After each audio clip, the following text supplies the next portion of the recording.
think the big shift has really come in the form of smaller games breaking through. So in the olden times, let's go back to 2015, you'd always bet AAA. AAA has more marketing dollars. They have exclusive access to premium events like the E3, where they're just going to win because they have the connections, they have the marketing money. They just win by being the gatekeepers, right?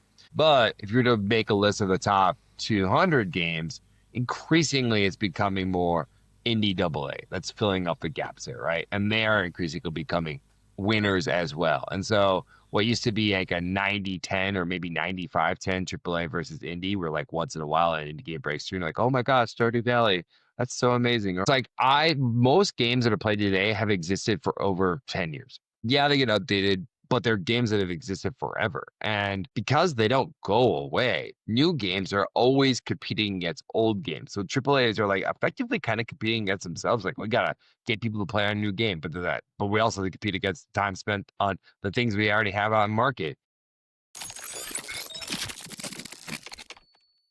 Where to start? So Colan Neese, SVP of Gaming at Screen Engine ASI. So that's the cinema bit, I guess. So Screen Engine is a very well-known film and research agency based in Los Angeles, and then I oversee the kind of gaming side of the organization.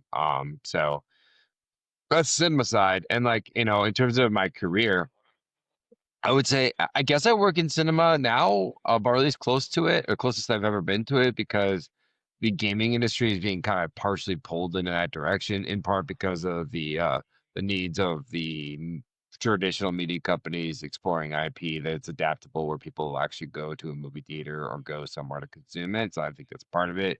Another bit, I think it's because the gaming companies are increasingly just trying to find ways to break through and drive value to their IP. And I think content is a good way to do it. So I think it's the other kind of pull. So I think that's why maybe I'm in the intersection of these things now. But I have always been in gaming or quasi cousin to gaming through kind of various parts of my career, which I'm happy to kind of go through each part of it. But as I always tell people, I never had a goal like on my whenever I was trying to get a job out of college, which is forever ago. And I was never like, I'm going to work in the gaming industry. That was not on my plate of things I wanted to do. I just kind of ended up here. Just- but I was always a gamer. I was super excited. So it's like cool, but I never actually tried to end up here, if that makes sense. Yeah, no, it does, man. Everyone I've spoken to so far has told me that their way into games has been scrappy. It's unexpected. They kind of land in it. Someone's a marine biologist, another one is a historian, and they just kind of find themselves all of a sudden working in games, and then kind of people asking them, "How did you get into it?" But walk me through kind of the first part. Like, how did Colin kind of break into games initially? Yeah. Yeah, so how did I start off my career? So that's a great one. So I've tell this story sometimes. So this is like, I think not to get overly philosophical, but I do feel like life comes down to a handful of oddly critical choices where you look back with distance and you're like, oh, that is where my life could have diverged into different directions. It was like a very clear point in time. So I'll set the table there. So now that I went all high in philosophical, like where did I call it basically start my career? Well, it was when I was leaving my undergrad and going into grad school, and I had aspirations of being in film. So, as anyone in the 2000s looking to join the film industry, the logical next step was to go to film school. So, I was checking all the major programs, UCLA, USC, et cetera, et cetera. It's applying to programs. And as a backup, I was like, well, if the film thing doesn't work out, I better go get my MBA so I can get a real job. So I took the GMAT, and then I was also applying to MBAs. And I know they're really highly rated now, but when I was looking at SoCal, I saw Chapman University, and they had this program they were just launching, was a dual MFA MAA program. And because I had gotten my or since I already took the MBA, the GMAT, et cetera, I was like, well, check the box. It was literally an online application. I just checked the box saying, yeah, I'll apply to this mutual program. Why not? Because I've already done the work, right? So I applied to it. Fast forward, I picked that program over the other one. So I ended up going to Chapman. And then the way they structured it at the time was they gave me an MBA first, and then they were going to do the MFA second. And me and all my classmates that were in the program, like, why are we getting our, why don't we go to film school? We got our MBA. And so, as MBA people do, you like go into the market, you intern with someone. I happened to intern with someone in the industry. His name was Gordon Pattison. And he was like, Colin, just get your MBA leave and I'll hire you. And you could basically do like, I think they'd be called an agency now, as consulting. So it's like, you come be a consultant for me on my org and I'll bring you, just get your MBA and leave. And so that's what I did. I got my MBA and left. And that's literally the first step in toward the career direction I ended up on. So at that time, and this is like how old I am, I was telling like talent and movie in Hollywood like how to use Facebook. It was like the weirdest job at the time. It's like, oh, Facebook's an important thing, and this is how you approach Facebook. And I ended up going into digital media at the time, so back when websites sold a lot of ads, and those websites were like basically vertical in their interests. So it's like you had gaming websites, you had sports websites, and there were a lot of them, right? And this is like the era of just tons of businesses that were able to kind of coexist with each other that specialize in various types of content. And I ended up becoming an analyst at a company, and part of their portfolio was gaming. And so that's how I first started in gaming, was via digital ads. So that was my beginning, man. So I go back to my fork in the road. Had I not checked that box on the website, I don't know where I would end up, man. But I kind of would say that's one of my more formative decisions. So they don't have to be super mighty. It could be as benign as a website application. And you look back and I'm like, man, this is a good thing I took my GMAT. Go Yeah, figure. crazy. How important is an MBA? Because I think nowadays there's kind of the narrative by a lot of kind of tech CEOs saying, I don't hire out of university. I just need people that have work experience. There's kind of like this moving away from maybe like the formalization that you need from an MBA. People just want people who are ready for the sector. I'm just curious what your thoughts are. I don't know. I never did an MBA. I just did my undergrad and then I kind of got That's a into the good workforce. question. Wow, I haven't thought about this in a while. And so what I would say for me, so everyone's different.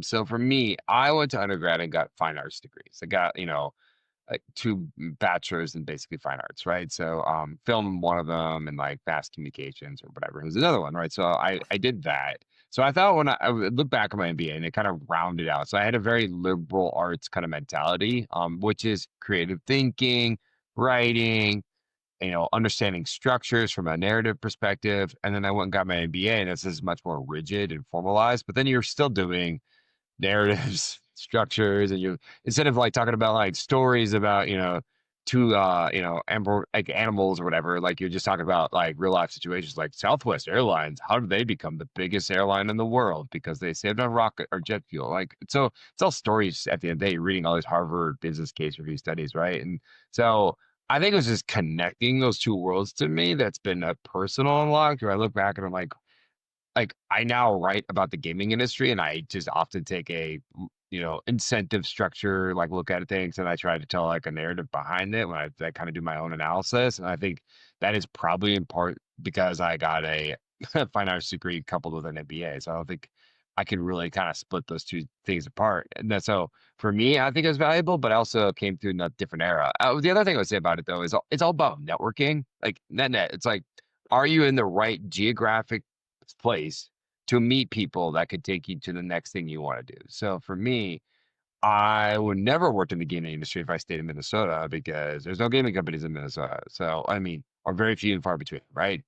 Not to say it's a popular. I know people in the Midwest that work in gaming, so shout out to you all. But like very hard, much harder than moving to the West Coast where there's all these things, right? So it's all about like, and then how do you use the time when you're there? How do you use the connections you meet? How do you network across the people you're around?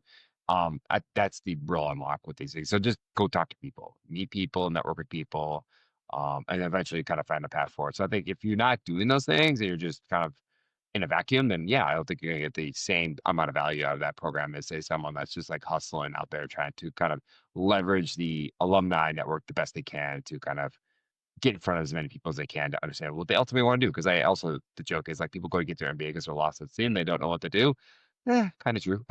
Yeah, yeah. You're like, I don't know what I want to do yet. But I'll try this out and see what it takes me to the next place, right? So I think that's in part of it too. Yeah, yeah, and I like how you mentioned the liberal. I have a liberal arts degree but I got it in England, which it's kind of like the American model, but they just give you a bunch of kind of random classes in the first year, and then you kind of pick your major and your minor, very similar to the American system. But for me, the ability to it gave me the opportunity to think kind of laterally across different areas and just kind of explore things that interested me. And if I look back to how I approach games and just my career now, sure, there are hard skills in data and things that I could have learned sooner, but I think the ability to look at things at a very human level and maybe with a sense of creativity, with a sense of what does this actually mean? Does that echo with you when you look at kind of your Yeah. liberal arts background? 100%. And that's why I keep going back to. I think just this people might disagree with this, but like life is a series of stories and narratives. And so once you kind of understand that, you can then begin to understand like how do I parse out the first act, second act, whatever. Like I think like very much in that like framing and and then you can see that in just how companies position themselves in market. What's the story behind? Shout out to the gaming industry folks, but Claire Obscure Expedition 33 won the Game of the Year. Yeah. It's probably gonna win every other. It's gonna run through all the awards this year, right? Why? Well, in part because of the narrative they built around themselves. They are a team of 33 people cast aside by Ubisoft because they couldn't make the game they wanted to, and came out with this, wonderful, JRPG inspired RPG, right? Was it doing anything new or unique? I mean, no. I've seen the style of combat in that game. Shout out to Paper Mario and the Thousand Year Door. So that definitely existed for a very long time, right? JRPGs have been around forever. So the idea that you have a bunch of 20 teen somethings getting together and going through kind of life's experiences and kind of death defying experiences. Well, that's been, and with a YA lens on it, young adult lens on it, like, oh, it's been done forever, right? So in a vacuum, this is new, but it's like the collection of all these things packaged as a story that the industry kind of, and gamers writ large kind of glob onto and say, this is great because of all these reasons, right? I think that's in part why they're seeing all the success they have because it's a perfect game for the perfect time with the perfect narrative behind it. And it's a narrative that I get. I'm like, yeah, yeah. Big companies are having challenge in gaming right now, and it's all about these like AA indie games and the creative people allowing themselves to have the creative freedom to work outside the big machines to kind of realize the art they want to make.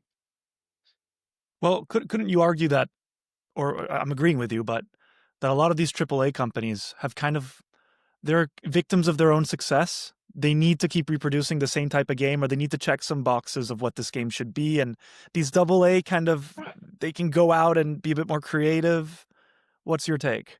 Yeah, I think it's the opportunity cost, like kind of like not to go NBA speak, but here I am. And shout out, and then part because all the MBAs that fill these companies, but shout out to my friends that are MBAs in these companies, but they look at the revenue, they look at their, their balance sheet, and they're like, "Gosh, we know a game sells really well, so why don't we just keep doing this and kind of do more and more and more and more?" And like it's hard to get out of that like wheel, especially if you're a company that's also then expected to report earnings on a quarterly basis. And like, so why is it EA, at least up until its exit out of the market, why aren't they more creative with the games they make? Why is EAFC/FIFA the same game every year?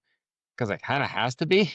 Like they can't risk their share price to going wildly up or wildly down by kind of branching too far off from the beaten paths because they're on the market hamster wheel. So I see why companies end up there, which I also see why it's great that people then eventually spin off or some of them spin out and they do something else. And like all forms of creativity, most fail, but some succeed. And that, in the case, like for every Claire Skier, there are hundreds of other games with similar expertise coming out of big gaming companies that ultimately fail. But there's the opportunity that they can do that. I think that's great, right? That's what keeps the industry going in part, right? Yeah. Yeah, they're behold at the end of the day, it's a business. They're beholden to expectations or commitments that they've made. I think that's sometimes the loss of narrative that you get from kind of the community of worldwide players, a narrative that gets created about kind of AAA games and these massive industries and companies. But like you rightfully say, Yeah. it's And hard, just man, back to to the make these really Ubisoft bit. expensive games. Yeah. 100%. And like the parallel to me is like when you're in an organization like not to pick on Ubisoft, but like to be as a gamer, to be fair, their games all started to bleed into each other. Like what's the difference between Assassin's Creed and Far Cry? And Ghost Recon. It's just like, well, it's a map and there's like 1,000 dots on the map, and then I go do the things on the map. It's like the loops all became the same across games, and you're just like, I feel like I'm playing the same game, but the setting is slightly different. Like Assassin's Creed, I'm an assassin. Far Cry, I'm this. It all just starts bleeding into each other, and that's I think where companies potentially could get like caught up in that and become stale, right? And then out of it becomes an energy to try something new. So that's what I'd say to that. I would also imagine it's by design though, right? Like if you're gonna kind of keep producing these different titles and games, if you have similar systems, you can move resource around effectively. Like Of course. again, it goes back to they're very successful, but they're kind of And you victims of their own success because they're trying to do the and right you're things. and you're de-risking it because the financials say this thing works, so we're going to double down on the thing that works. Like you can see how these habits become like ingrained in the organization and how they end up on the path that they just end up on, right? You're right. It's a victim of their own success because Assassin's Creed and Far Cry are wildly successful franchises. Why wouldn't Ubisoft naturally want to make all their games feel as close to those core loops as possible? Because it's kind of what made them successful in the first place. And so, totally. You kind of just end up going down a path that, we Yeah. look back like 10 years because game cycles take so long. And like, why aren't games selling? Well, the thing you over indexed on has become stale to some extent. And because of that, you've opened yourself right for disruption and other opportunities from other angles, right? So yeah, you basically kind of see that. And I'm sorry, I'm picking on Ubisoft a lot, but it's a really easy example to point to as a as a game company that became a genre in of itself, right? And nothing against it. Like at the end of the day, these are massive companies that have built some iconic games and have incredible franchises behind them. But I keep noticing if I have to draw a parallel to Hollywood, since that's how we started the podcast. You see like movies coming out today that tend to be rehashes of old genres or old franchises. Like you've got Tron Legacy that came out from Disney, and you kind of look at games as well, where you kind of get the same old franchises coming out over and over. And I'm not trying to draw them together and say these are two similar phenomena, but it just feels like the market, or at least the industry, doesn't have the appetite for taking risk on new gambles. And then you get Claire Obscure, or you get like Arc Raiders that they've done like a Yeah, completely different game. And is it a stretch? I think you end up I kind of want to slightly push back on that because I'm looking at our Screen Engine ASI. We run a product called mindGAME Data where we can Yeah. basically predict outcomes of games before they launch. I'm literally looking at a dashboard right now that shows me the first half of next year. And the biggest release by far, because Grand Theft Auto moved out, is going to be Resident Evil Requiem. It's not even close. It's going to dominate the first half of next year. That's a known franchise, been around forever, right? So why do they keep making these games? Because these games sell ridiculously well at some point. Now, that said, I think what you're seeing in just entertainment in general, and I would broaden the definition of entertainment from professional made stuff to things people spend their time on, both in games and in, TV film, right? Those are just forms, like whether they are quote unquote professionally made or they are UGC. I think it's to the consumer, it doesn't really matter, right? That how they Yeah. choose to spend their time is the real Content is question you're trying content. to answer. So, Yeah. okay, exactly right. So, I think in the barbell world, you're going to see more and more IP kind of behind one end, right? Where you just have all this IP sitting over here, and it's going to be professionally made. It's going to be, expensive. Hopefully, tools and technologies scale down the expense over time, or more kind of globalization of where games are made. I would think is a major trend going in the future in gaming. Like things are just going to not be made in the West anymore because it's cheaper to make it elsewhere, right? As they're trying to wrangle down the costs and increase the output of these games. So barbell on one side is like major IP, and the other side is UGC, and everything else in the middle is going to fall to the bottom. It's like and I think that's just basically, unfortunately, the same thing you see across mediums. And the solution to a lot of those challenges is like discovery, which I think is the biggest challenge in gaming and probably media in general. I know gaming, I'm like, discovery's awful. This is not great, and there's no path to make it better. How do I find a new game? Good point. And then not only I can go on and on about that topic, but like I think discovery is just a huge challenge to kind of solve that paradigm, which is like, why is only big IP being made? Because I hear the name Resident Evil and I'm like, I'm there. Great, great. I'm a Resident Evil fan. Like you're just trying to like tap into people's like known interest. And then the other side is UGC, which is just the many. Like it's just people with small teams or individuals just trying to throw stuff at the wall. I wouldn't bet on any of them as a person or a place because there's just so much of it. But what I bet it on is like I would call the field. Yeah, the field to win, right? So I think that's the kind of world we live in. But you've seen the industry change, right? You've seen kind of the how content has kind of taken over. We started mentioning content is content for consumers at the end of the day. But when I was a kid and I went to Blockbuster to get a video game, I remember I got like the M&M's PlayStation game, and you just kind of find it, and it was fun. I remember just playing it. But like you stumbled onto those games, let's say early 2000s, and then gradually kind of this like content machine, the internet starts kind of like streamers enter the picture, and you get like Twitch, and you get different social media platforms with short content. How has that kind of changed the industry? Because you could argue that discoverability is pretty good. Like if Asmongold decides to start streaming Arc Raiders, all of a sudden everyone's watching Arc Raiders because he's got a massive platform. Do the companies get to choose? Not really. But if your game enters the right avenue, Mm, you mm. get loads or no?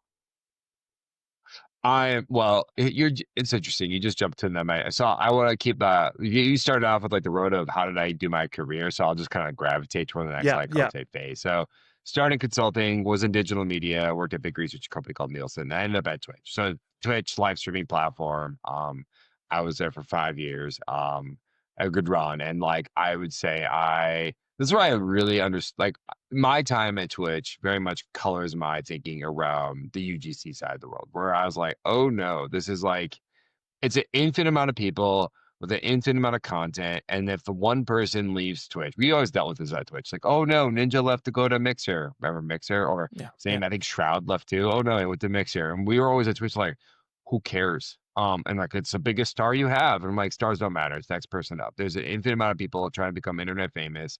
You have like just the bench is so deep of talented people that if one person leaves, the next person just kind of fills the gap. So like that's why I'm like very much colored on just the UGC side of everything, right?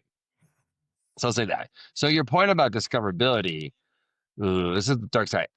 It's a mix of paid. Like a lot of these people now have gotten so big that they are then themselves brands, and to like get any sort of attention on their content, you're basically having to pay to be there. And then like that has become a massive cottage industry in of itself. And some of these people are making just hand over fist money, like 6, 7 figures of just playing just to one person or one team of people, right? These are now teams of people. It's not just a person. It's usually a team of people, to kind of put attention on your game. And that's where the budgets are going off of like traditional marketing avenues, like media, whatever it might be, right? Like TV ads, like less TV ads, more content creators and Twitch. So I don't think that's necessarily the avenue to get your game discovered. I think discovery is it's a lot more complicated than that because I think it's these platforms are also just funneled with so much money from all these publishers almost at the same time that like the amount of investment needed to make on a per platform basis is just continually going up. Now that said, I think the real democratization around around gaming really is coming from like I think TikTok is an interesting platform where that is truly in a sense democratized in that the algo just wants you to consume. So it's not like a traditional Western style model, which is here's a platform, find the people you like, follow their channel, then get notified when they're on to then consume content. TikTok's like, here's content by follow these channels. Don't care. Go on TikTok. We're gonna give you what we think you want in that moment. I'm like, but I really want to follow this one person. Do I have to search for the channel? Like oftentimes, like, yeah, you have to search for the video that you want to actually watch if you are like quote unquote following a person. But um, yeah, I think it's just like kind of like that is becoming increasingly the kind of world we live in. So it's like in that sense, yeah, democratized. But then how do you understand how to break to that platform? It's like right. I think there's a lot of strategies that people can implement, but it's a lot of just guesswork, A/B testing. If you're like a mobile person, you probably get that. Like, oh, it's like A/B testing. Yeah, it's like yeah, you're A/B testing content at like a crazy scale, and you should think about it on a hyper regional basis and all that sort of stuff. So yeah. Yeah, man. I hope that answers your question. I kind of went No, on it like a does. It does. multi-tangent, It's. but Well, I feel like we're gonna have to go through some tangents because I genuinely love hearing your thoughts. I read all your stuff on LinkedIn all the time. I do want to again, like you said, I want to touch back on Twitch and like your kind of journey into data, as we kind of went on a quick tangent here. But how I notice in all your posts and kind of when you're writing your commentary or you're focusing on data, you kind of you use it to obviously back up your opinion and make facts. How do you see data kind of in your career? How did you approach it? That's a funny. So much like how I didn't end up in gaming because I didn't want to. Like, I never thought to be in gaming, so I never actually tried to do this. The other one was I never actually thought I was gonna. I always tell people I'm terrible at math, and yet I do data for a living. So how do you end up in that world where you're like terrible at math? Or like, terrible as in like as a B student. I was never like, gonna go to a PhD program for mathematics and statistics. Like that was never my like path, right? So how do I end up doing it? Well, it's because I can read data and tell a story. So I tell all the people out there who listen in there, kind of try to find a career path and like think data's scary. I'm like, if you can read data and make sense of it without actually having to do data, because doing data is a separate skill than reading data. Right. So if you can read data and make a story out of data, then you have a lot of runway to be a great data analyst in your career. Because that's actually, I personally think computation is easier than storytelling and making sense of the number you're staring at, right? How do you make it relate to a manager, a business prospect, a CEO or C-suite people, where you could distill it down to this is the story you need to take away from that. And it goes back to my liberal arts background. I just know story. I'm like, oh yeah, I understand how stories are constructed, so I can tell a story with data. So that's kind of how I got there. So I did that. I was at Nielsen telling stories with data back to like YouTube and like why YouTube mattered. Crazy how that was a thing back in the 2010s. It's like, why is YouTube important narrative? Then went to Twitch and how to explain to gaming companies. And that's how I ended up in gaming. It's like, why is Twitch a place where gamers congregate? Are they not losers because they sit in their basements watching other people play games? Like people don't do that. And I think it shot the other way. So looking back 10 years, I think it went from basement trolls, as I used to call them. Like everyone thinks that gamers are basement trolls to now gamers are cool, they're street, they're like, they're hip, whatever you want to call it, right? Like, FaZe Clan, like they're just they're hanging out with Post Malone, like they're just the cool people now. It's like wow, that pendulum swung way the other way. But like that was a lot with like data storytelling, kind of like, yeah, people are spending a lot of time here. Yeah, a lot of men just really like gaming. No, they don't age out of it. Why would they? I'm at the like age point of an elder millennial where like I'm basically I never stopped playing games. And it's like, well, yeah, I just keep buying the new hardware. I keep migrating to the next platform. So I would consider myself not to shout out to you Gen Xers. I know you guys are lifetime gamers too, but I think the millennials are the real first generation of like, I played games since I was like 5 and I've never stopped and I don't plan on stopping. Right. Um, might play less, might play different games, but never stop. So that's how I kind of end up at Twitch. And so back to data, because I could read data, I could make sense of it. And because I could make sense of it, it's kind of like how it's always kind of, I have always kind of moved my career since then. So as I Twitch, I was like, oh, it's about massive data sets. It's not just about a survey you're reading and going, what's it all mean? It's about looking at just hundreds of thousands of rows of data, knowing how to like organize it and like kind of sifting through these like rows and rows of columns of data and be like, this is the story that like I think makes the most sense, putting it together and kind of sharing that with like the external people. And that was like me, a SQL table, some Excel, and then like just PowerPoint. And that was kind of how I did my job back then.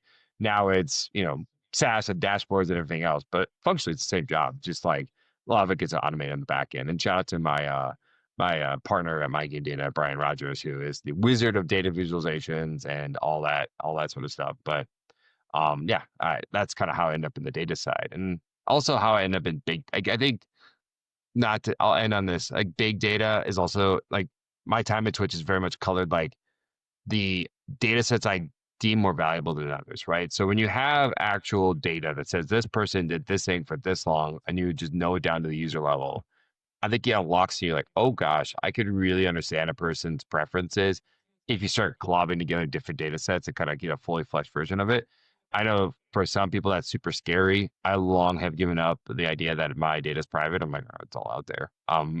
You can go to different data companies and buy data. I mean, you kind of put together that story. So to me, it's like it became a journey of how do you put together the right data sets to tell the right story. So like once I know that all the data is out there, it's like, well, I don't need all the data. I just need certain data points to kind of really get a sense of what this person or these group of people think or what's interesting about this game or that game. And so it's really just about hunting down those individual data points to kind of tell that full story. Is that something you decided yourself? Like when you joined Twitch and you were just learning this, you had your SQL tables, your infinite rows of data. How did you get to the point where you knew what data points were important? Trial and error, looking at it, asking questions. Honestly, like I never go into anything presuming I'm an expert on day one. So it's really just an Yeah. openness to like being willing to be taught and to learn. I think when we were talking offline, I told you the story of like, I don't think that's how it would go now, but when I joined Twitch, they're very much like, oh yeah, you're so, great, Colin, you worked with us at Nielsen. I think you'd be great for this role. So I joined Twitch.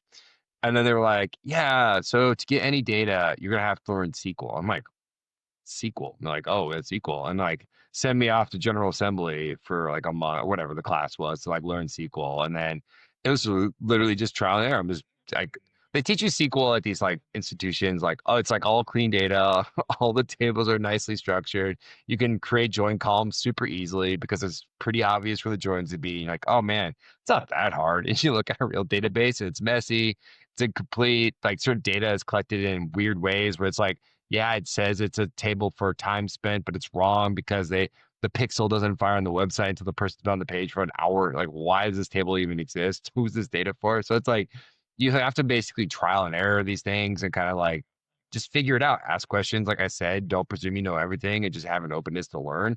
And then once you get it, you kind of get it. You're like, okay, I got it. And I also know how to be a lot more discerning with data when I read it. I'm like, how is this data collected exactly? Like, oh, so again, you kind of learn this just by osmosis and asking questions. But I think if I did it now, like, well, I hate to be like, I don't think they'd send me to. I think AI tools would just supplement that. Like, I know a lot of people, including us at mindGAME and Brian, like we trial and error. Like, how do we do part of what we do? I don't think we'd be able to do what we do if it wasn't for like AI tools, like augmenting our own work habits, right? And I think that's just kind of the normal. So like I think the paradigm is shifting from what I did in 2015 to what I would do in 2025 are wildly different.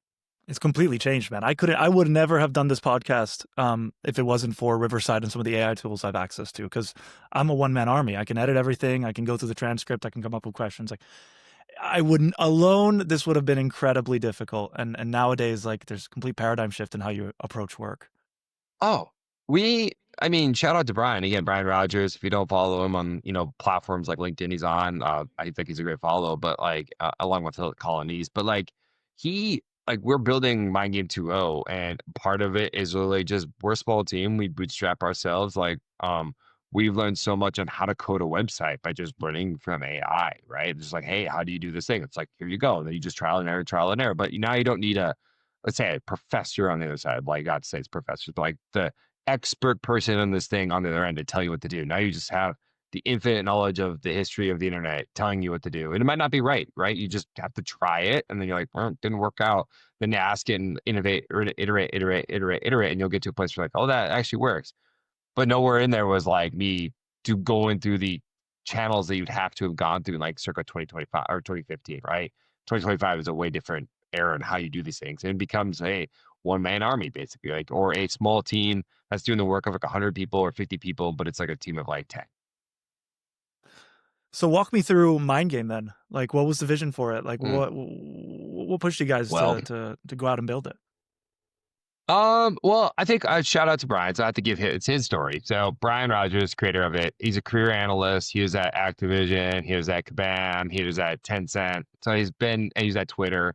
So he's been doing like analyst work across these different companies, taking massive data sets and survey-based data sets and trying to be a lot predict or be able to kind of predict and inform like outcomes. Like for when he's time as at Activision, like how's the next Call of Duty going to perform? Okay, so he did a lot of work on that. And like when he's at Twitter, he's like, what are the games going to be that our sales team need to chase after, or our our business development team needs to chase after? So he's doing a lot of that work. So when he, at the onset of AI, he's like, well, I could go back to a big company, just kind of think about what his next jump was, or I could just do this myself and try to build a business out of it. And so he started doing stuff. And so I've known Brian for years, and he showed me his idea, and I knew it immediately when I saw it. I was like, oh, and I was at Screen Engine just joining at the time. And I was trying to figure out like what to do at Screen Engine for our like what makes us matter in gaming is always like, oh, what are we known for? What's a differentiator? Very NBA, right? And my NBA coming back out of me is like, we have to figure out the blue ocean to go after. I promise I'll stop. Let the NBA speak. And he came to me with this like mind game product. It was like, oh, you did it. I was like, oh my gosh, we tried doing this at Twitch with our own data set and we couldn't quite crack it. Which is like, how do we better predict and align what the next game is going to be? And he had done a really interesting job based on all his experience. But I would say what I brought to the table was an immediate understanding of what he was doing, immediate understanding of the value. And if I was at Twitch, I would have paid for it immediately. I like signed on to it, but great, this is exactly what I want. You do the work for me because I can never get our engineers and the road, like I'll never get approval to build it in house. So I would just pay someone on the outside to do this for us, right? Like just because it'd just be way more expensive to do it at house at Twitch, whereas he's just figured it out himself. And I was like, I would buy it right there and right. So I knew what it was, and so I convinced him to work with me. And so since then, we've had a pretty good relationship going on 2 years where he's taken a big data structure to understand the gaming industry. So just to walk those through who don't know what mindGAME is, we analyze Google search term or search volume. We'll analyze YouTube views, Twitch minutes watch, TikTok video creations and video views, Steam follower growth, followers and concurrence. For mobile, we look at revenue and downloads, and we look at Reddit upvote, downvotes, and other kind of social conversations.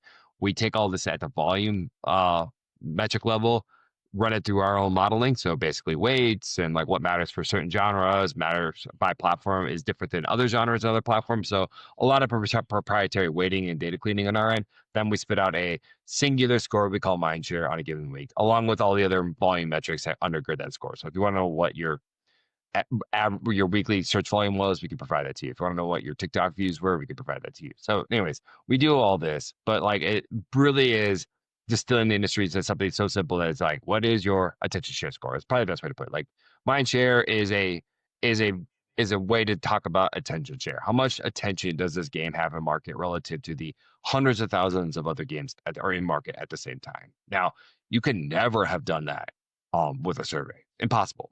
But you can do that if you look at the just sheer volume of data across the internet, able to identify what data matters. Going back to what I was saying earlier, like you have to know what is the good data, what is the bad data. We get asked all the time, do you look at X and Blue Sky? We say we did, we don't think it has any value, so we don't. Like we're not going to collect data because data is there to collect. We collect data because we've done the homework to understand the data actually matters. So sorry, those who work at X and Blue Sky, like your data doesn't matter in gaming. I don't care how many gamers are on there. Has no consequence to outcomes, so we just don't track it. Doesn't matter, right? No, it's already being pulled from other sources, basically. It's probably a better way to work. Right? Like nothing unique is coming from those platforms that you're not already capturing through search, video, Twitch, etc. So yeah, that is what it is. So it's taking that big data and applying it to gaming. I think that's the unlock we had at mindGAME. And we've been doing it 2 years. Next year will be year 3, and we've got a nice little business, and I write a lot about the industry. So if you want to follow me, I'm on LinkedIn. I write a weekly newsletter. A lot of it is data back, perspective on the gaming industry, and yeah. Any changes you've seen? Up in. Oh, sorry. Go ahead. Go ahead. No, Oh, jump in, man. I was gonna ask, man. Like it's you're coming on your 3rd year. You're writing and observing how the gaming industry, the ebbs and flows, and what players are wanting to play. Any changes you've seen? Anything that you've noticed the industry shifting, because everything's going so fast now. Like it's hard to keep up sometimes. It feels. Yeah. Great question. I think the big shift has really come in the form of smaller games breaking through. And so my thinking has made this like the way I've unpacked this in my writing is AAA versus the field. And the field is like literally everything that's out from a AAA studio, right? So in the olden times, let's go back to 2015, you'd always bet AAA. AAA has more marketing dollars. They have exclusive access to premium events like the E3, where they're just going to win because they have the connections, they have the marketing money. They just win by being the gatekeepers, right? And so I think that's increasingly become not AAA. They like the biggest games this year are going to be Battlefield 6 and Monster Hunter Wilds, 2 AAA games. They're going to win the year out in terms of just sheer revenue, right? But if you're to make a list of the top 200 games, increasingly it's becoming more indie AA. That's filling up the gaps there, right? And they are increasingly becoming winners as well. And so what used to be like a 90-10 or maybe 95-10 AAA versus indie, where like once in a while an indie game breaks through and like, oh my gosh, Stardew Valley, that's so amazing. Or oh my gosh, Hollow Knight, what a great, I mean, predecessor. I mean, like, good job. It's like, okay, those were like few and far between, but now it's like, oh no, they're like, there's dozens of those games a year now, not just one unicorn a year. It's like multiple unicorns a year. So I think that's the major shift. And you go, well, why? And I think it's the other problem facing the game industry is like gaming is like music in that the catalog that existed before is as valuable as the catalog to come, or if not, sometimes more valuable. So like gaming is like one of those, it's like most games that are played today have existed for over 10 years. Full stop, right? Like Skyrim still gets a sizable audience on a given Oh week. yeah. Roblox is a pretty old platform. Minecraft is an old game. On and on and on and on. World of Warcraft. Like these games are old. They're not new. They're old. Yeah, they get updated, but they're games that have existed forever. And because they don't go away, new games are always competing against old games. So AAAs are like effectively kind of competing against themselves. Like we gotta get people to play our new game, but we also compete against time spent on the things we already have on market. Even if we're not even supporting them anymore, like getting people off Skyrim is be really hard to do because people just love Skyrim. So I think that's one of the challenges, and because it's more and more and more, and there's a sea of stuff that exists out there, indie games are more likely to break through because for them it's just so much more of it. They're also the volume side. Like there's thousands and thousands and thousands of small developer driven games that come out every year, and 99% of them are going to fail, but it's the sea of stuff versus the sea of like big money back games. So I think that's the other kind of major shift I see. And the last one I would say is things are going to, because of that, things are going to go naturally toward the where the cost structures are much more economical. So I just see like things coming out of Asia just exponentially going more and more and more because they can make things cheaper, faster. That's it. So if they get 6 shots on goal a year and the West gets one, well, they're gonna score more goals. That's just math at the end of the day. Math is math, right? Yeah. And so I think those are the three things. And that's why I always talk about discovery, because the thing undergirding the challenges is like, how do gamers find out about new stuff? And that's the challenge, right? It's discovery. How do new games get discovered? It's a very complicated question. It's very, very hard. And I think it's going to increasingly get harder because I just don't see the, the, things in gaming shifting in a meaningful way that kind of fix discovery. I just like the incentives aren't there yet to kind of truly fix discovery. So I think it's just going to get worse and harder.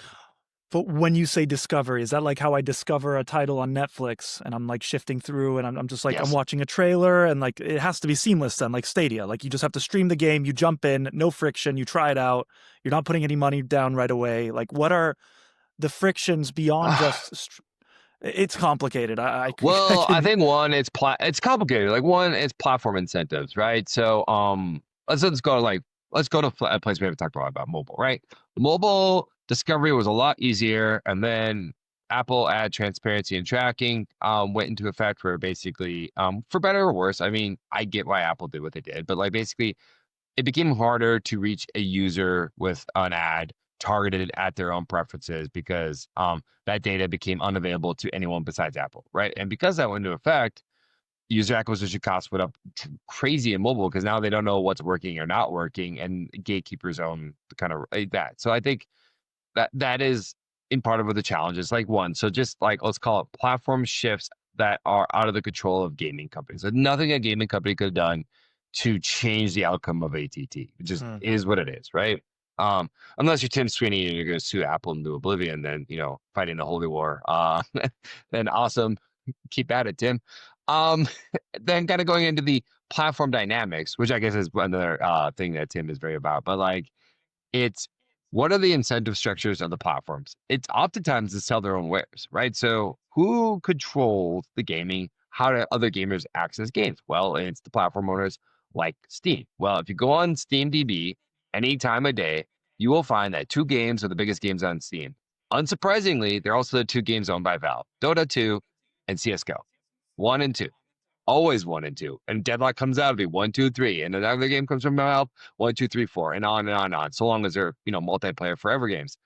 That's just a like, and why is that? Because Steam owns the platform, and it's like it's a right to. They built a well, I would say wonderful. They built a working platform that has existed with a minimal amount of effort forever. They have the sunk cost of players forever, and they are in their right to promote their own stuff over anything else, right? But the same is true for Nintendo. It's not just Steam, it's Nintendo. Nintendo's there to promote their first party titles, and one would argue the first people buy Nintendo for the first party titles, sure, but it's also one of the major endpoints which gamers access games. And you go to PlayStation, you go to Xbox, like on and on and on. I just think platforms incentives are to promote their own thing. So when I think of, if your game is going to come out the same day as a platform owner game, note that you're probably going to be very challenged in getting attention on the platform you're distributing on if you're competing with one of their own and operated titles in the same window. Like if you're going to release a game the same day as Call of Duty on an Xbox, like good luck to you there, because Call of Duty is going to probably own the entire front page tile of the Xbox ecosystem, thus making discovery challenging. So they're not like Netflix. And Netflix doesn't do this anymore, but they're not TikTok. TikTok, again, back to that, they are not incentivized. They don't own any media. They're just like, yeah, we're here to put what's in front of you that's going to get you to stay on our platform longer. That's all TikTok cares about, for better or worse, right?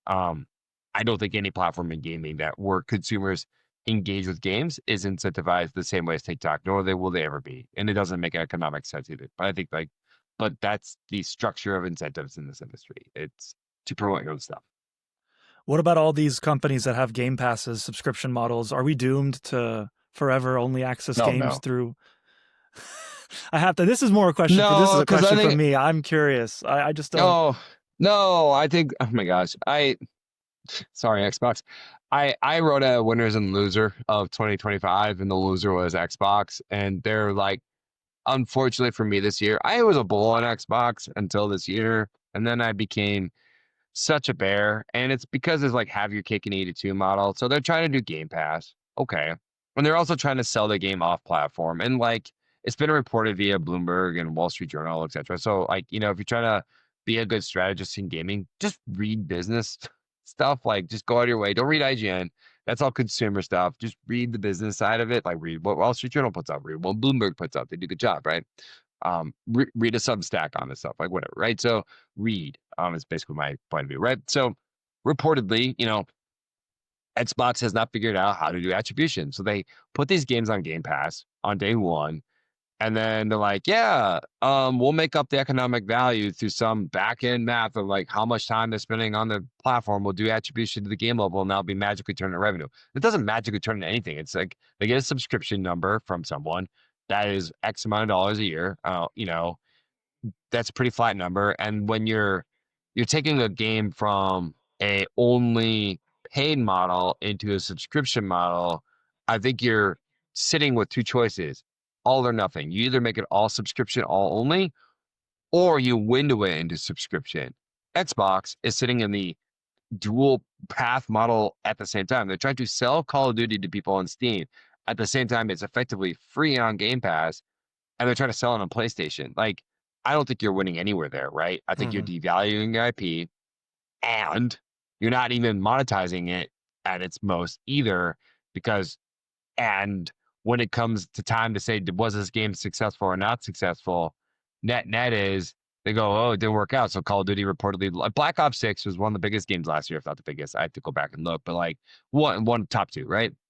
And they reportedly lost $300 million when Call of Duty, before being owned by Microsoft, just made billions of profit. Well, why is that? Well, because they didn't figure out how to do attribution. Like clearly people are spending time, clearly they're not properly attributing that value, or it's just they're just giving away all this value for free. And so as such, I just like the subscription model is not going to work. I just don't see it working unless someone comes in like Netflix. It does what Netflix did, which is like sub only. Well, when you release your movie in theaters? No, on You have to platform. commit. Well, Yeah, what you have to about, commit. you could own it. Oh, just put the sub on only in subscriptions. And then you charge whatever you need to charge to make it profitable for you. That is the path for subscriptions. I just don't think nobody in gaming today is going to make that choice. And because they're not going to, I think it's going to fail in gaming. Now, could happen with Netflix buying WB Games. That's interesting. Would they do that in gaming? Maybe. Maybe. Because they are the ones that have shown the discipline in film and TV where they're like, our content, our platform, that's it. And then we'll drag us into a movie, like a very, very limited release of a movie in theaters just so we can get awards or whatever other reason they're doing it, right?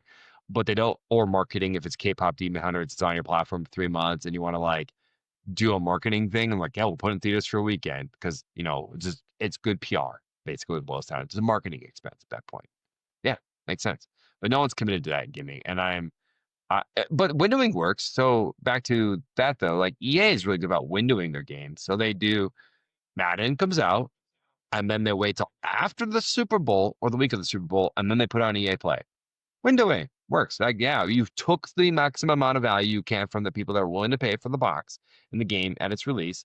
And eventually you get to the point where it's like, well, zero marginal cost, like we maximize the value. No one's really gonna buy this game anymore, so we'll put it in the subscription model for free to kind of get the most price sensitive consumer on the other end. But that makes sense, windowing. But windowing is what entertainment's been doing forever. And it breaks when one company says no, it's all subscription, but no one has committed to that in gaming, and I don't think it'll ever will happen either. Yeah. Yeah. I Hope that completely answered agree. your I mean, question for you. So like, I think it's fine. I think it'll go away. Now for gaming, it sucks because if it does go away, um, what people, including myself, I mean, I realize it. Like what Microsoft is doing is subsidizing the gaming industry. They're paying so much money to people to get access to games, to put it in Game Pass, that if that money went away tomorrow, that would just be just a terrible day in the gaming industry. It's not just it's small double A and indies who are basically getting a portion, if not outright their entire production cost, basically hedged against because Microsoft gave them money to put on Game Pass, thus de-risking everything they've been doing. That's that would suck for those folks. But it's also big companies like, you know, Riot Games. I know you could get all the skin, like a bunch of skins and like other cosmetics for all of their content through Game Pass. I'm sure that's not free. I'll just assume that. I don't know, but I'm gonna assume it's not free. Riot's not doing it out of the charity. They're probably doing it for a check, and that goes on their P&L. And if it goes away tomorrow, that would be really, really bad for the industry. Much like why, you know, not to get into, you know, legal minds and antitrust, but when the U.S. when the U.S. courts basically ruled that Google was monopolistic, and then the thing they were going to do for them was, but we can't actually do anything. They should just be allowed to pay Apple to have their for the search engine to be the default on iPhone, much like they should be able to pay Mozilla whatever they pay them, is because they were like, well, if we took it away, a lot of jobs would be lost. Like, yeah, I think Mozilla would cease to exist as a company, like just gone. They like their whole revenue is basically getting paid by Google. So I think you're looking at a similar situation in gaming where if Microsoft just stopped paying money into this ecosystem, it'd be pretty bad. So I root for them to figure it out. Let's just say that. Figure it out, Microsoft. Like, get through whatever weird phase you're in. You own a lot of studios and IP. Figure out the model, go in that model's direction, and hopefully support the industry in perpetuity. I mean, so much of the industry is, from an outsider's point of view. Again, I'm no expert, but it feels like it's, I don't have a good word for it, playground mathematics or math gymnastics to justify a strategy for a certain period, and then you get to the point where you need to commit to it, and then you find yourself kind of not committing to either side. It just feels like so much of the industry is people just saying, hey, we should kind of, let's set up this business model, let's do it this way, we'll predict these profits, this revenue. And then they kind of get to the point where it's like, it's kind of not working the way we thought, but now we have to commit, and we kind of gotta keep our hands in both pots. That's to me, from an outside, I just see so much of gaming, and I think the wider industry is just people making bets and then having to stick to it. Yeah, I have nothing else. I mean, yeah, that actually tracks and makes sense to me, man. And I have like not a lot to add to that. I mean, per se. Yeah. Yeah, No, I think more of a yeah. conclusion. I think that's just that's my frame of view. It's tough. It's really hard. And it just makes you think. But look, we spoke offline. Kind of one of the things I really want to get your ear on is the future of UGC and the idea that Bro. kind of players will be able to really create content for the games that they love that is on par with or potentially surpassing that of studio devs. And the reason I point this out is because I've been studying a lot of 5M servers and GTA 5M and all the things that community has done in the last 10 years. And I know that there are qualms of Rockstar, and they're trying to figure out like a way to collaborate. Um, but I'm so fascinated with the idea that if people get together and you give them the right tooling through Lua and C++, they can build incredible pieces of content. And to the point where maybe even an internal studio can't keep up, even though Rockstar is incredible. What are your thoughts on like the future of games from that perspective? Because for so long we're used to the idea of kind of the game studios make the games, we consume the content. But if you become a super fan, you now start writing for it. Yeah, that's like it goes back to my one versus a many versus a few versus a field, right? So to me, like when I look at our data, the three, actually, I'll just do real time look. Let's do it. I'm gonna pull it up right now, just so I'm being completely honest. It's always in some order, yeah. So the the the five biggest games in the world are Roblox, Minecraft, Guardian of Free Fire, Fortnite, GTA. Now, four of the five are basically platforms where what makes them sticky is not the original game. I don't know what is Roblox's original game. I couldn't even tell you now. It's just like a series of different things in that, right? It's the UGCification of those ecosystems, with the exception of Free Fire, my understanding of Free Fire. So if anyone at Garena or the Free Fire community, sorry, I live in the US, nobody cares about Free Fire here, but I did look at the data. I'm like, well, this is a big game. So that could be also propped by in some form or fashion by content creator, UGC, whatever. But like I do think like increasingly the ecosystem is going to kind of be pulled into these platform as a service where like you're like GTA, presumably GTA 6 because I actually let's use them like reason of my hypothesis don't know but like my hypothesis of why GTA 6 was delayed was not because the story wasn't done. I'm sure the story game could use a little polish, but like I think they could also shift it when they were going to ship it next May.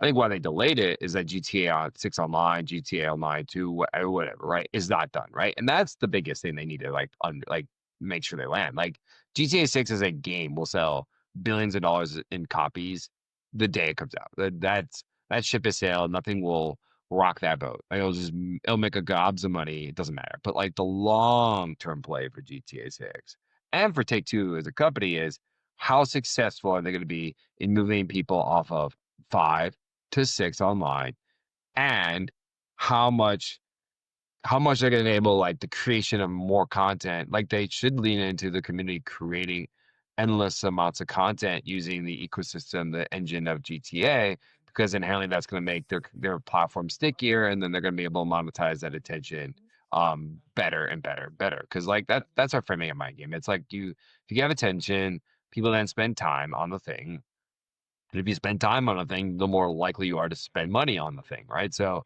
if GTA 6 is able to move all the five people over and bring in more people into six, then they're able to then spend more time in that ecosystem and thus they can monetize them more. And that's and I think that's just what's going to happen. And so you think of like, okay, so then what's that mean for the because like millennials are not gonna grind out GTA Online. We're probably the major generation that's very much like I want to buy a game, play the game, leave the game, right? But like increasingly the other people below us like are gonna be like, no, actually I just want to live in these ecosystems forever and ever, right? So then I think like, okay, so you have Roblox on the youngins. And Minecraft kind of always exists. I think Minecraft is like uniformly across everything because they've been around for so long. And then you have Fortnite kind of in the middle, and then you have GTA 6 for the olders, and I think that's like gonna kind of just move on and on, right? So I just think that's effectively the future. Now, some are better than others. Like Roblox has challenges, or they're being sued now by states and AGs, right? For various things I won't go into here, right? Not the form, but Yeah. like there's risks there. I think there's risks of Fortnite in that they are not as successful as some of their peers at moving as fast in the UGC realm. I know they're trying very hard to do EFN. I would also objectively look at Fortnite and say it's generally an asset on a small but steady decline. And I think GTA 6 is going to be put more pressure on them because it's going to cannibalize their older audience and move them into GTA 6 because it's the hot newness and it'll be effectively different, something better, right? So I'm not saying there's not risks there, but I think the idea that creation will happen more at the individual and community level makes a lot of sense. Yeah. And I was like, yeah, that makes sense, right? I saw that with video form, right? I saw that at Twitch. What's happening with traditional long form medium? getting cannibalized by UGC. Why do I think Netflix should be able to buy Warner Brothers Discovery?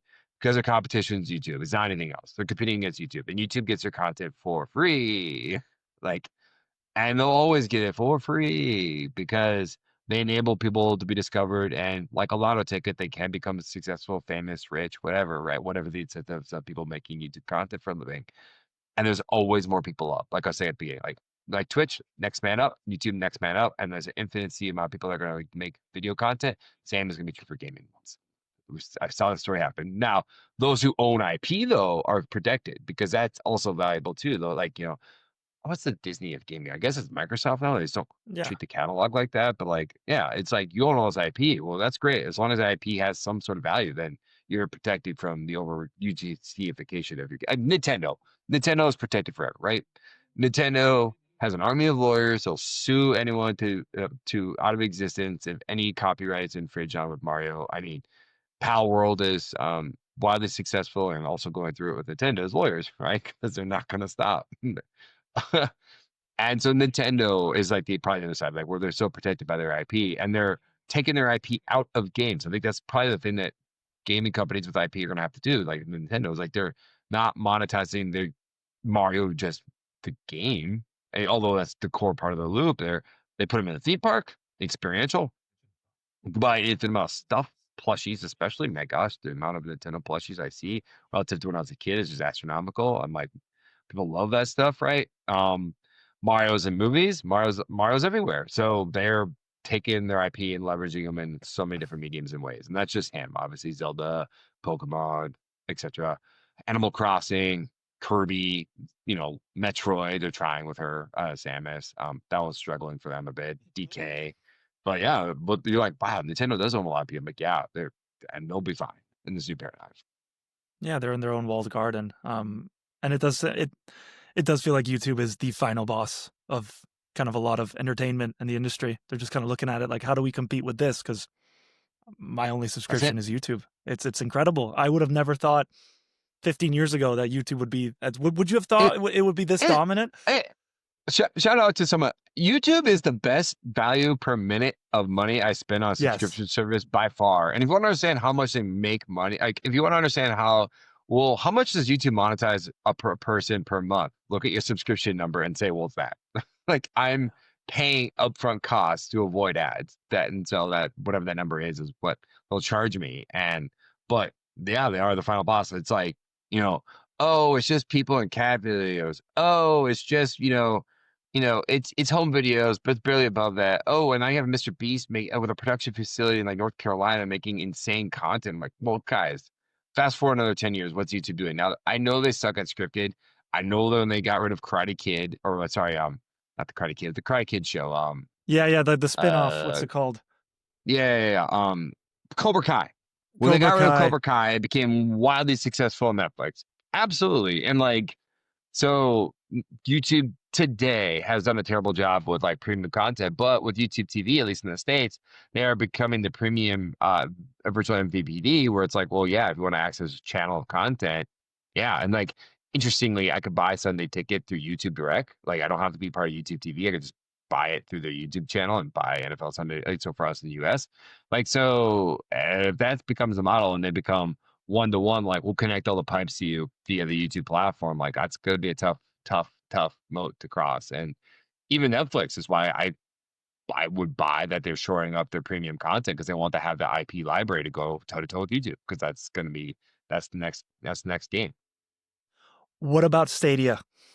Stadia was such a big deal. It Wow. was all about being able to stream a game real time. Is it just games are getting too good and we're not going to be able to, they just can't keep up with? No, I think it was too early, and I think when you yeah, it's too early. I'm generally like if you give me the time horizon of 15 years, I'd be a heavy bull on cloud gaming because I think inherently consumers prefer ease of access above all else, right? And so if I can easily access the thing, and I can play it on a device, then I'm going to do that, right? So if I can carry my Steam Deck around or whatever the future version of a Steam Deck is, and like no longer is like doesn't need a insane processor that's battery draining to run it. I just have the form factor of a screen with two like Joy Cons here and AB buttons, all that sort of stuff.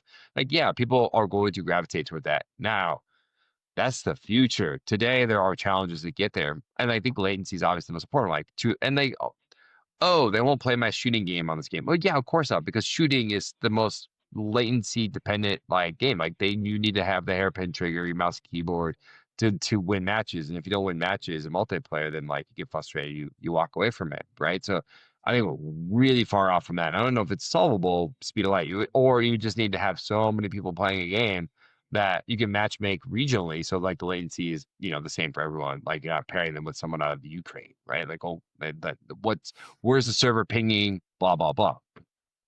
So, but there is a middle, and then you have the dumb stuff that, Netflix and Amazon are doing with casual games. Like, I'm sorry, you're not going to build a gaming practice by indexing on TV Scrabble with grandma. Like, I'm just fully against that too. I was like, this is nonsense. It will never, ever, ever happen. Famous last words, but like, I'm like, this will never happen. And so that's not the way. But I do think like, oh, but I want to play Clear Obscure in the cloud.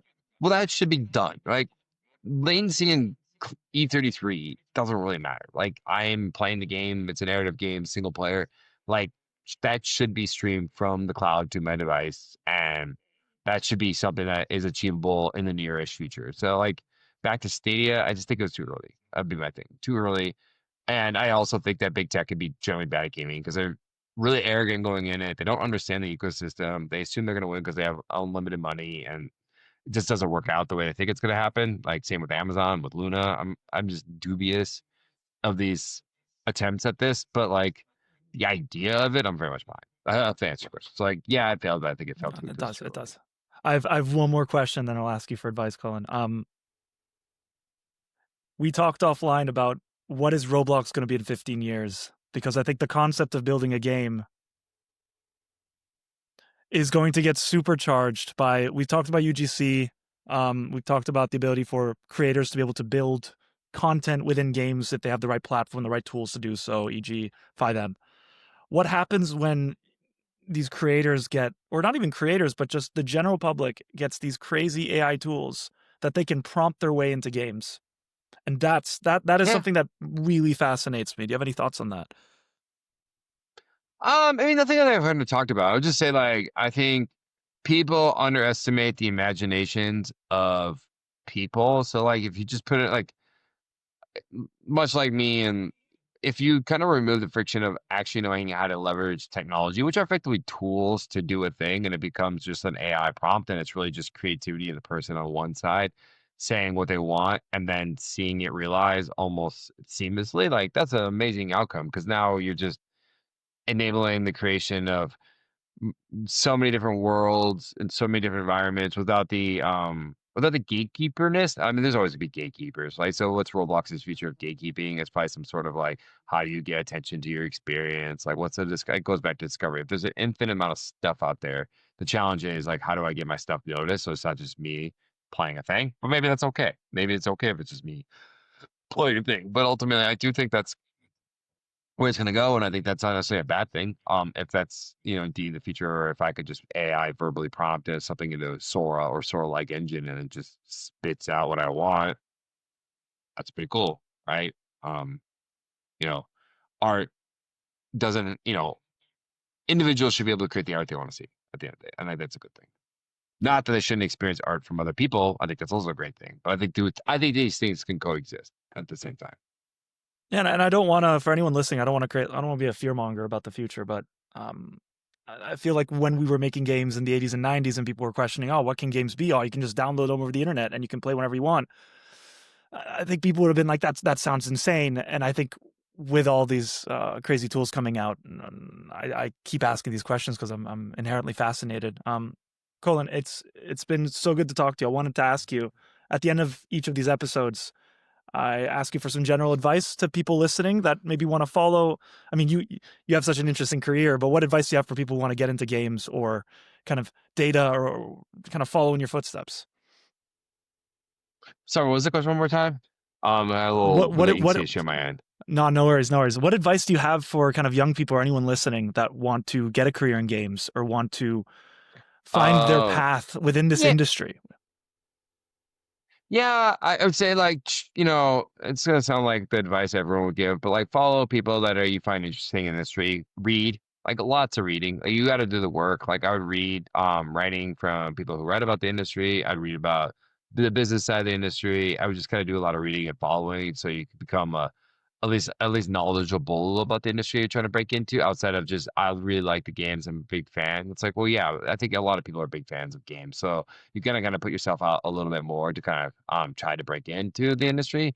But ultimately, I would say just let your life kind of take you on a path that you're going to go on, right? So, you know, like I was at the beginning, I didn't try to get in the gaming industry. I just ended up in the gaming industry, and I think it's awesome that I'm in the industry. But I didn't set out to be here, and so I think you set goals that are middle long term, and I think in the in between that, you just ensure that you're not forgetting about those goals, and you're taking a little bit about your time, let's say like 5% of your time, to kind of try to get in that direction, make sure your ship is pointed in that direction. But ultimately, you got to kind of go where the opportunity is. And so, even if you start in, I don't know, aerospace, you could, or you know, or traditional consulting, or you're at a financial services firm, it doesn't mean you can't end up at gaming. It's just another industry, and a lot of those skills you learn there are transferable to the gaming industry. One of my favorite follows on this is Amir. Like Amir's story is incredible. He loves gaming. If you don't know Amir, you know he writes about the hiring and firings of those in the industry.